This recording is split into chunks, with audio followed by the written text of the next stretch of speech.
Alrighty, folks, you know I'm feeling great on a Saturday morning because we're now hitting at 82% my last 18 extra daily picks on my premium site. We had the Suns +3 yesterday, and they got the job done by 14 points on the road. And the good news is I have another extra daily pick going off here today. And if you sign up for that membership, you're going to get access to that package every single day for the next 30 days. As an added bonus, you're also going to get access to my daily best play every single day during that time frame, absolutely free. It's going to be included with your purchase. So essentially, you're going to get 2 premium selections of mine every single day for the next month for the measly price of just 9 cents a day. Now, you may be wondering what the difference is between what I do here on the free videos and what I do on my premium site. Well, what I do here with the free videos is I'll handicap the entire slate of games in any given sport, side and total.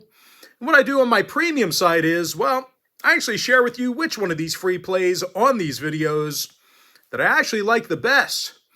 And if you think you can use more than just 2 premium selections a day, you may want to think about, well, signing up for my All Access Pass. And yep, you guessed it, that's my Chairman membership. Chairman members get access to every single premium selection of mine, every single package, every single day for the next 30 days. And as an added bonus, you also get access to my Chairman podcast absolutely free. It's included with your purchase. Now, guys, once again, we're 3-0 in our last 3 extra daily picks, 80% in our last 11 in that same package.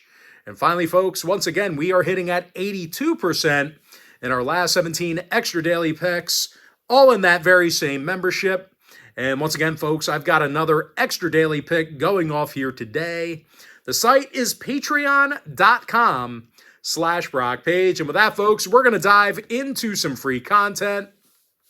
We're going to take a look at the Bucks at the Pistons, 3 o'clock Eastern tip-off.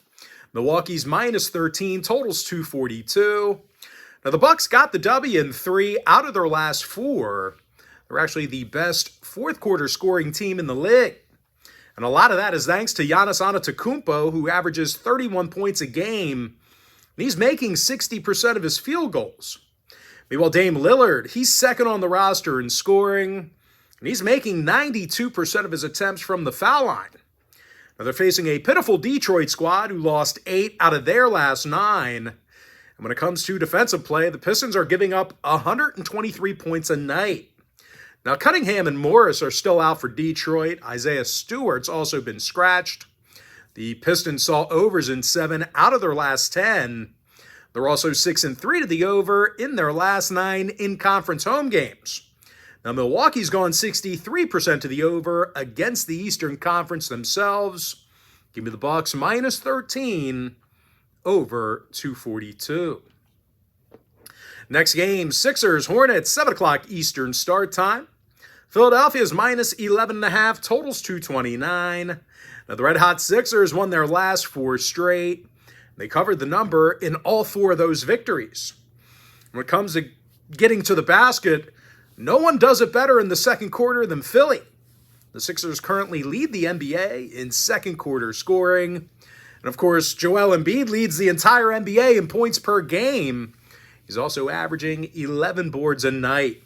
Tyrese Maxey's averaging 26 points a game himself, and he's drilling just about 40% of his 3 balls. And they're facing a Hornets team who lost 6 out of their last 7. And they failed to cover in all of those contests except for 1.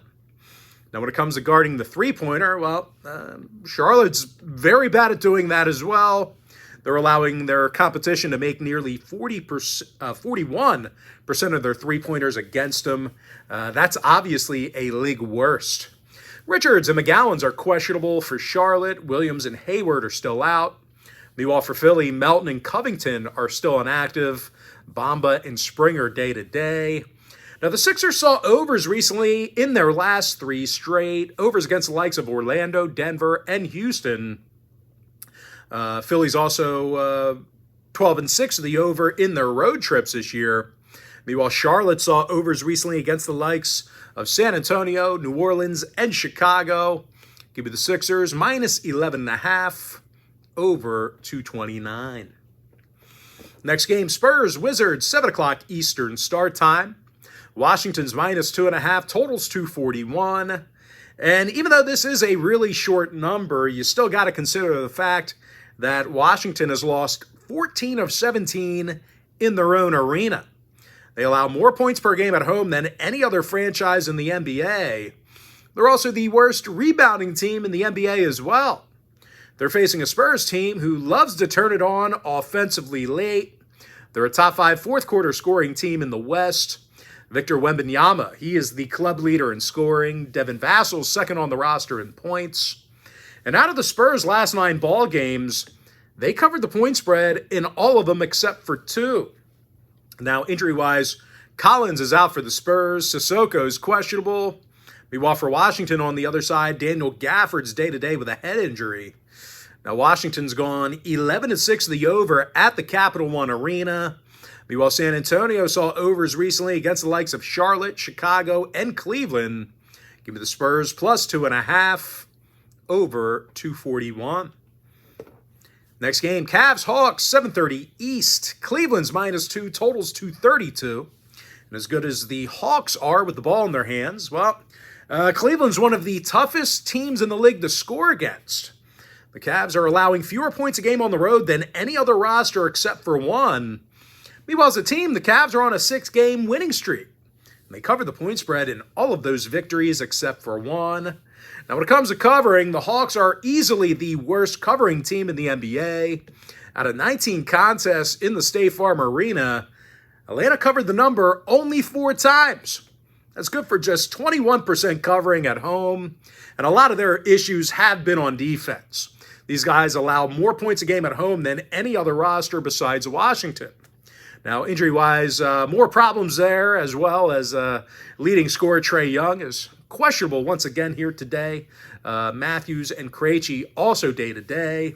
Meanwhile, for Cleveland on the other side, Jerome, Garland, and Mobley, they're once again out. Karis LeVert is questionable. When it comes to the total, the Cavs saw overs against the likes of the Spurs, Wizards, and Raptors. Meanwhile, Atlanta's gone 12-7 to the over in their own building. Give me Cleveland minus 2 over 232. Next game, Raptors, Knicks, 7:30 Eastern start time. New York's minus 7, totals 228.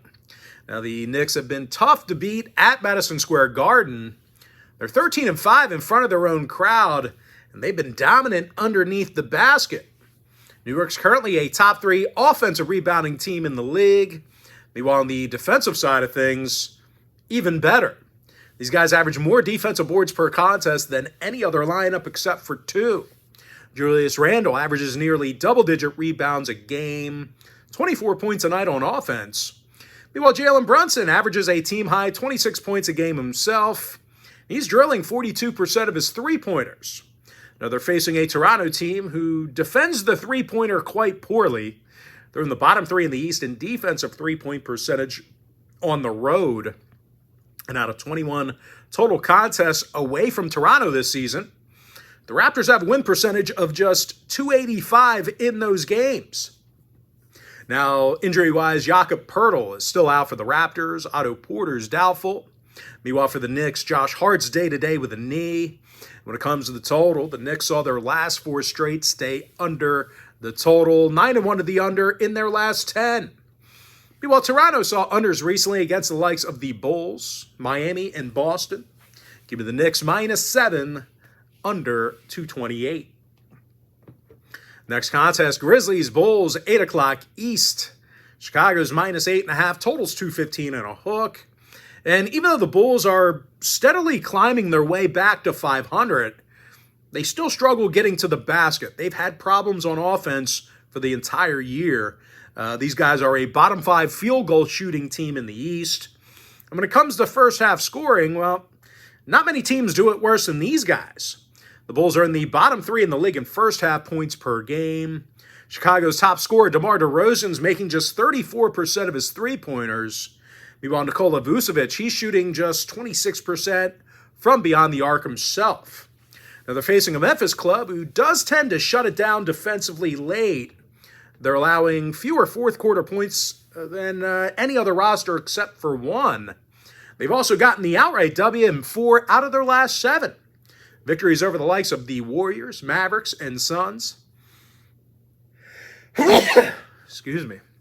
Now, injury-wise, Rose, Smart, Clark, Bain, and LaRavia are still out for Memphis. Meanwhile, for the Bulls on the other side, Levine and Craig are still inactive. Williams and Drummond are questionable. 6 out of Chicago's last 10 ball games did stay under the total. The Grizzlies went 60% to the under in their last 10 themselves. Give me Memphis plus 8.5, under 215 and a hook. Next game, Thunder, T-Wolves, 8 o'clock Eastern start time. Minnesota's minus 2.5, totals 227 and a hook. And speaking of the total, the T-Wolves saw unders recently against the likes of the Clippers, Blazers, and Magic. They're also 12-7 to the under in the Target Center. Now, OKC saw unders recently against the likes of the Lakers, Magic, and Blazers themselves. And when it comes to selecting a winner in this one, this game's being featured as my extra daily pick on my premium site. But as far as making a free pick is concerned, give me the under 227.5. And with that, folks, we're going to jump into our next and final matchup for the video. It's going to be in that Jazz-Rockets game, 8 o'clock Eastern start time. Houston's minus 2, totals 234. And as bad as the Rockets have been recently, they do play their best basketball at home. They're 15-6 in the Toyota Center, and they've made it very difficult to score there. The Rockets are holding their opponents to just 31% shooting from three land in front of their own crowd. That's currently a league best in that category. And no real shock here, they're also in the top 3 in the entire league in defensive points per game at home. They're allowing under 107 points a game on their own court. And they're facing a Utah team who doesn't shoot it well away from Salt Lake City. And what I mean by that is the Jazz, they're a bottom 5 3-point shooting team on the road in the West. And equally as bad, the Jazz are a bottom 5 point producing team away from home in the West as well. Keontae George, he shoots just 37% from the field. Jordan Clarkson's making only 31% of his shots from long range. Now, injury-wise, Reggie Bullock's questionable for the Rockets. Tari Eason's still out. When it comes to the number, the Rockets saw unders recently against the likes of the Knicks, Pistons, and Bucks. They're also 10-4 to the under in their in-conference home games. Now, Utah on the other side, they saw unders recently against the likes of the Pacers, Nuggets, and Sixers. Give me Houston minus 2, under 234.